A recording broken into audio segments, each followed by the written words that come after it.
So Loki killed Odin and destroyed Asgard. Like, Dennis Camp's Ultimates is absolutely amazing. So, for those of you guys who are kind of getting caught up a little bit on the Ultimate Universe here, a lot of what happened with Thor is still a little ambiguous, right? All we really know is that essentially Loki had seized Asgard after killing Odin, and that Thor was initially held prisoner. Now, because of everything that had happened with the Maker and the attempt to kind of recreate the Ultimates to defeat the Maker when he reemerged, that Thor was freed. And so what this meant was that Thor becoming a part of the Ultimate Avengers was there, but constantly being chased by Sif, who was tasked with bringing him back to Asgard. But of course, Sif ended up basically siding with Thor, the two of them essentially falling in love, and now they're a power couple, because what happens is we get all those blanks filled in. And what goes on here is that Thor and Sif, one of the first things they do in order to retake Asgard is they travel back to Nidavellir. Now, most of you guys know, right? Nidavellir is the home of the dwarves, and it's where pretty much all the best arms and armament in the Asgardian mythos are built. And in fact, as a kind of comparison here, Asgardian technology is in some ways more advanced than what you find on Earth, but sometimes you see them merge. A really good example of that is Fear itself, where Iron Man basically built a series of Iron Man suits, more or less, using the power of Nidavellir technology and the magics of Odin combined with Stark's own tech. It was insanely overpowered, right? It was really, really cool. We did cover Fear itself like 7 years ago or something like that, but it is there if you guys are interested in checking it out. But what goes on here is that with Thor and Sif, they actually are able to operate under Loki's nose to a degree, because while Loki did task Sif with finding Thor and bringing him back, what Loki doesn't know is everything that had gone on between Thor and Sif. So he doesn't know that Sif is effectively turned against him, right? And that now she's working alongside Thor. But still, right, under the control of Loki, pretty much all the realms except for Asgard are essentially ruled with an iron fist in varying degrees. And Nidavellir is a place that, because it's the armory, all the dwarves kind of live these lives where all they do is build. And their lives are almost prisons of simplicity, if you want to look at it that way, right? They sit at tables, they build. They go to sleep. They get up in the morning, they sit at tables, they build, they go to sleep, they get up in the morning. It's the same thing every single day. And so what happens is Thor and Sif travel and they end up meeting Brock and Eitri, basically the guys who made Mjolnir. And they say, we have a task for you, right? We have a request for you. We need you to essentially make us invisibility cloaks, right? Cloaks that will simply not make us invisible to the human eye, but cloaks that will make us invisible to any and everything that exists out there, even all-seeing eyes, right? Someone like Heimdall or what have you. Those individuals who would normally be able to see through almost any illusion, they cannot see us. And so while the story itself is written in a poetic style, Dennis Camp, in this instance, he says, Brock and Eitri, longtime Loki loathers, agree, but not for free. They demand a fee. They say times are hard and stone. The price is steep but fair. So Sif and Thor go ensnare a bird made of air, and a bear with flowing maiden's hair, and the night sky constellation called the Little Air. And if you say to me, false, dismissed, no such thing exists, I will reply, now you know why, because Thor and Sif resist. So again, it'll make them blind to everything. Now for Loki himself, and this is what's so ironic about this, Loki has kind of turned the bend here in a lot of ways, right? Jumped the shark, as it were, right? Some people would say. Because Loki, when he was in pursuit of power, was this just incredibly sharp-witted guy, right? This incredible villain who was always up to tricks and different things like that. But as so often happens when a person achieves absolute power, they start to become complacent. With no real rivals or challenges, Loki just kind of settles in and then just essentially becomes lazy. Some would argue that that is the very nature of people, right? That we as human beings only really do our best when there is a particular goal that we have to achieve. And with no sense of purpose, we just sort of fall into a place of complacency and laziness and ultimately kind of lose our will to live. And while Loki is not really human, and Loki hasn't really lost his will to live, at the end of the day, he's falling into the same trap that almost all rulers with absolute power fall into. One of the first things he has here is Odin's head on a pike, which is really more of a symbol than anything else. The second thing is he has Idun, or Idun, depending on how you want to pronounce it. This is the girl that offers the apples. Now, for those of you guys who are not familiar with the Thor mythos, Dennis Camp is carrying over a lot of what had been established in Jack Kirby's Tales of Asgard, as well as traditional, right, Asgardian mythos here in the real world. The idea being that when it comes to people like Thor, they are not inherently immortal. Right? Asgardians will not live forever as a default value of their existence. They consume these apples, which actually prolong their life. And what Loki does is, of course, he consumes the apples for himself, keeping himself youthful, incredibly young, but at the same time, he lords them over the very Asgardians around him and just kind of toying with them, right? Like, he'll offer apples to one person, he might offer apples to another, but his favor, as it's referred to, is often fickle. And the Asgardians themselves, of course, if for no other reason than self-preservation, do not want to die. So they beg, they plead, they offer whatever services they can, but in essence, Loki has reduced what was at one point an incredibly honorable and warring society into a society of desperate individuals just hoping to survive the next day. It's pretty bleak. Right? But again, Thor and Sif realize in order for them to amass enough forces to overtake Loki, they have to start making deals they wouldn't necessarily want to make, right? The enemy of my enemy is my friend. And so what goes on is they travel to see Hela. Now, when it comes to Hela, right, a lot of you guys are familiar with her, that she rules the realm of Hell. Kind of a funny little thing here with Marvel. Back before Mistress Death and the traditional cosmic entities representing an afterlife, so like Mephisto and so on and so forth, long before they were introduced, all you had was Hela, right? So whenever a person died and it was not like an honorable death in combat or something like that, they would just go to Hela's realm. And that was it. It really wasn't a place of torment and torture. It was just the afterlife for people who didn't die in honorable combat. Those who did die in honorable combat would go to Valhalla. And so following that, once Mistress Death was introduced and things like that, Hela's role as a member of the afterlife is largely confined to only those that follow the Asgardian mythos. And that's basically it, right? If you believe that Odin is the one true creator of all existence, you fall in line with that whole mythology, and then ultimately you go to the realm of hell if you don't die in honorable combat. So just kind of a quick little explanation there that I thought you guys might enjoy. The bigger part of this, though, is that for Hela herself, the coveted prize, the thing she's always sought after, is Valhalla. It's the one aspect of the afterlife that she's never been able to control. It's always been out of her reach. And so Thor and Sif make a deal. They say, if you allow us to use your forces in this coming war against Loki, we will give you Valhalla. You will be allowed to rule this place. And she does, right? Literally, she takes it over, and now her forces are under his command. And so following that, you switch over to Alfheim, the land of the Light Elves. Now, what's really cool about this is, again, very similar to Jack Kirby's Tales of Asgard, and especially when you talk about the idea of the traditional Thor mythos, even after the Tales of Asgard stories in the main Marvel universe, that the Light Elves are very much a enlightened and just pretty chill society. I wouldn't go so far as to say they're like the hippies of the Asgardian mythos, although it would be kind of cool, right? They just sit around singing songs, smoking hashish. But what is awesome here is this is where all the stories originate from. But Loki, right, realizing that with him being in control, he needs to control the message that gets sent out there to the world.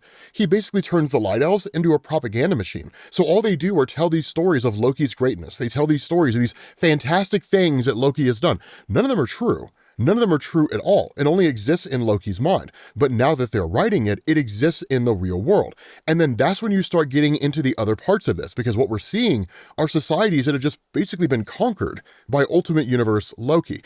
Then you get into the Vanaheim. And what's interesting about this is the Vanaheim kind of adopt the mentality that at least one out of every group that's being oppressed in some capacity always adopts. Well, it's not our fight. They're not coming for us, right? Like, they're leaving us alone. We can see into the future and we know what will happen if we resist. So they stay away, we stay away. But the response of Loki and Sif is like, this is tenuous at best, right? This whole you staying safe and being out of trouble rests solely on the whimsical desires of a dictator for the entirety of the realm of the Asgardian mythos. At any moment, Loki could change his mind like that. And when that happens, what are you going to do? Right? And their response is, well, he would never do that. Right? If he was going to do that, he would have done it by now. So that's never going to happen. And so in essence, Thor and Sif try to turn the logic on its head. They call them cowards. They call them people who are collaborators, right? They're like, so you simply just refusing to do anything are enabling what Loki's doing. Instead of resisting, you're enabling. You are part of the problem. You are not part of the solution. But it all falls on deaf ears. And it kind of makes sense, right? It's one of the things we've always talked about here. In times of desperation, people will believe what they want to believe in order to make themselves feel better. And when you're looking around as a member of this Vanaheim society and you see the frost giants have been allowed into Asgard by Loki and they dominate the entire place, when you see that the dwarves have been subjugated by Loki, when you see the light elves have been subjugated by Loki, right? All these races and groups that exist out there as part of the Nine Realms have all been subjugated, but here you are out here just kind of doing your own thing and being left alone. It's very easy to fall into the trap that, well, you're special, you're unique, right? You have his favor. And so of course he would never come for you. Of course that would never happen. And of course, as you would expect, it does. But before we get to that moment, here's a really cool thing that happens, right? Again, a shared moment between Thor and Sif. Now again, the relationship between Thor and Sif over the years, both in the main Marvel universe and here in the Ultimate Universe as it's being shown here, is kind of an on-again, off-again thing, right? They've touched naughty bits more than a few times, but it wasn't really one of these things where they were deeply in love with each other and they would just live on forever as a couple. In fact, Thor's kind of gotten around a few times, right? Yeah, there was Amora the Enchantress, right? There's Jane Foster, there's Sif.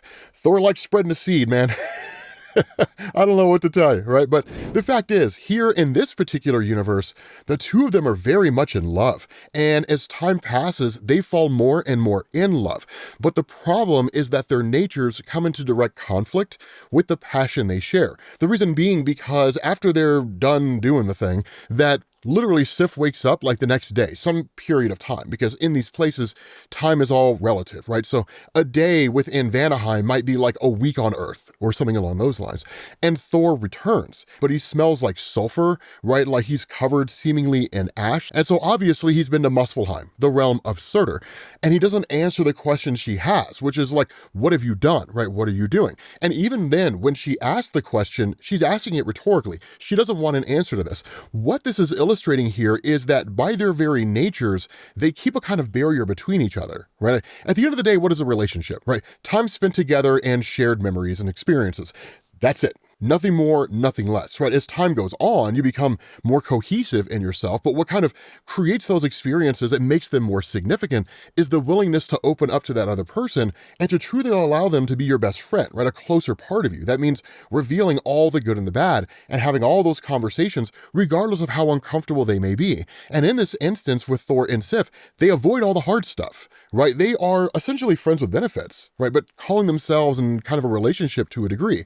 And that's one of the reasons why Dennis Camp says here, then they're back to old ways, like always, leaving important things unsaid, all business instead. They still had to make dread war on the dead. And so following that, they prepare for battle. And the first strike is Yotenheim, the frost giants. Because as you guys know, Loki is one part frost giant, and that was one of the first pacts he made. The frost giants are incredibly powerful, to say nothing of something like the Casket of Ancient Winters, right? The ability to literally spread cold endlessly across existence, that the frost giants, looking at just brute strength, durability, speed, and so on, they're incredibly capable. So it made perfect sense that Loki would effectively transform them into his own personal army, keeping Asgard in check directly, as well as any of the other realms if they step too far out of line. So attacking them first and taking them out first is the absolute smartest move. It's like destroying the secret police. And so following that, it draws the attention of Loki, and Thor and Sif had actually split because this whole attack on Jotunheim was a distraction, that in order to truly weaken Loki, they had to take away his source of youth, Odin and the apples. And so while this whole fight's going on, and while Loki's going to that fight to see what's happening, Sif sneaks in and she takes Odin away, right, along with all the apples. Now, the other crazy thing about this is it kind of shows us the end result of all the Asgardians who had just been praying for the favor of Loki. Loki had just kind of allowed them to die. Not only that, those individuals who still lived, they were all killed by Sif, right? So again, the place is effectively a tomb, right? That's really all Asgard is now, right? It is a standing testament to how great this empire used to be and how far it's fallen. And so following that, right, Dennis Camp tells us, in Niflheim they hid, place of primordial darkness, poison oceans and private continents, sky so thick with black clouds, Heimdall himself could not pierce the shroud. They sat by the impossible fire, fed by the dead, tended and trimmed by Sif, waiting for word to spread. They came to him, few at first, and ancient, bedraggled. Those who'd never sworn, worn their allegiance on their sleeves, refused to bend the knee. They ate Odin's delicacy, restoring vigor. Not many in the Confederacy, but a start, a flicker. So over time, these numbers are growing, and seemingly one of the people who have sided with Thor is Heimdall himself. Now, it just kind of seems to look like Heimdall. It could be somebody completely different, but if Thor truly has Heimdall on his side, now he has the all-seeing eyes. He has an invaluable upper hand on the forces of Loki. So long as Loki doesn't cast some magical spell to prevent Heimdall from being able to see him, that Thor and his forces will always know where Loki's at and always know what Loki is doing, right? Quite literally, eyes in the sky. But the problem with this is that when the pendulum swings, it swings in the extreme. So the story switches. And Dennis Camp says Loki is raging, rapidly aging, unused to time and losses. The problem with most bosses, he gathers his banners, his swords, hammers, summons a rousing speech, but without his mead, only stammers. Nevertheless, the message is received. They've been too lenient, allowed themselves to be deceived, made things too convenient, so they redouble oppression, suppression, dispossession, aggression, freedoms, once granted are revoked. It's all justified, we've been provoked. Bad times get worse. The gods can hardly believe it. They split, complain, and curse. Too late, they see it. So again, it's this reality coming back that this tenuous alliance between these gods who are out there doing their own thing and Loki, it was only ever at just Loki's whimsical wants, right? Loki's desires. At any moment, he could have conquered all their territories, seized control, and that's exactly what he's doing. And that's when they start to realize we were fools to believe that this was a tenuous alliance at best. And while it would be very easy here for Thor and Sif to just kind of be like, yes, you fools, we told you what was going to happen, and then turn them away, the reality here is they need their forces. They need their help. So either they could just cut off their nose to spite their face and lose aid from people who could be invaluable in this fight, or they put their pride to the side and they say what's more important here is winning. And so that's exactly what Thor does. All these gods who had managed to escape, right, who had managed to flee before they were ever captured, rally to Thor's side. And so what we're talking about here is now an Asgardian civil war, right? That's literally what we're looking at, the forces of Loki versus the forces of Thor. But here's where things get particularly interesting here, because we travel back to Thor when he met with Surtur. And what we're told here, right? But let's rejoin Thor before post-embrace, still smelling of Sif, walking stiff through forests of fire, over burning bridges, sailing across seas that mother sons. Who can say what drove him? Desperation, inspiration, frustration, perhaps a vision. Either way, he made a decision. Better flames than chains. He fought fire demons in caustic legions. The son of Muspel fell before the storm. Further and further he'd come to make a deal with Flame Lord Surtur, Muspel's fiery crown,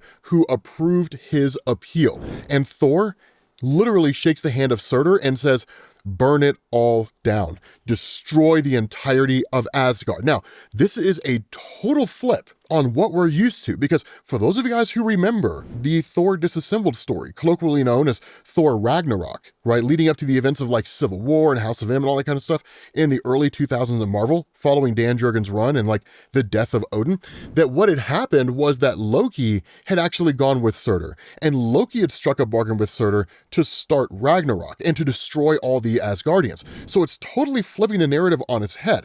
Now, the difference here is that unlike Loki, who would have ruled the place in a pretty, terrible way.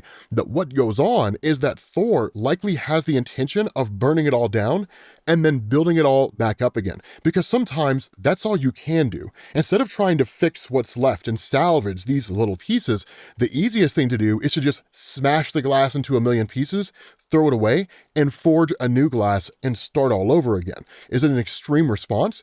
Yes, but the circumstances seem pretty extreme as well. And so what it does is it switches back over to Tony Stark. Now, here was the thing to keep in mind about Tony Stark, right? That he wasn't really Iron Man, that his father was Iron Man, but ultimately his father was killed in the initial fight with the Maker when the Maker was momentarily defeated and locked away in the city. That's why we're constantly seeing this narrative, right? 7 months remaining, 6 months remaining, because that's how long we have until the Maker re-emerges from the city. And because time passes differently in there, we don't know what he's been doing.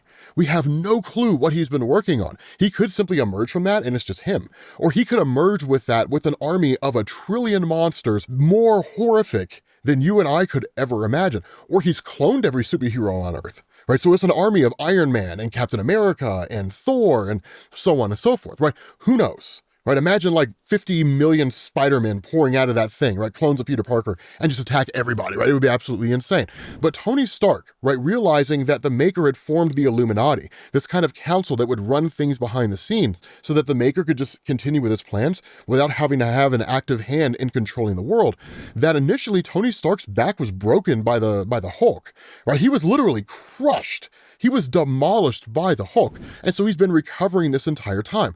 But then he kind of starts having these visions, and in one of these particular visions that he sees, he doesn't know if it's an alternate reality or whatever, it's literally the Hulk standing over the Ultimates, holding the head of She-Hulk while everybody else is dead. So like, the Hulk himself has wiped everybody out. And the final thing we get here is him talking to Doctor Doom and simply saying, explain. Make it all make sense. With that being said, guys, we're going to bring this to an end. If you need to get caught up on Ultimates, here's the playlist. Make sure you check it out. I don't want you guys to feel like you're left behind. We're only about 11 issues in, right? So like 11 videos or so, essentially. So it's pretty easy to get caught up on everything that's happening. But thank you all for watching, and I will catch you guys later.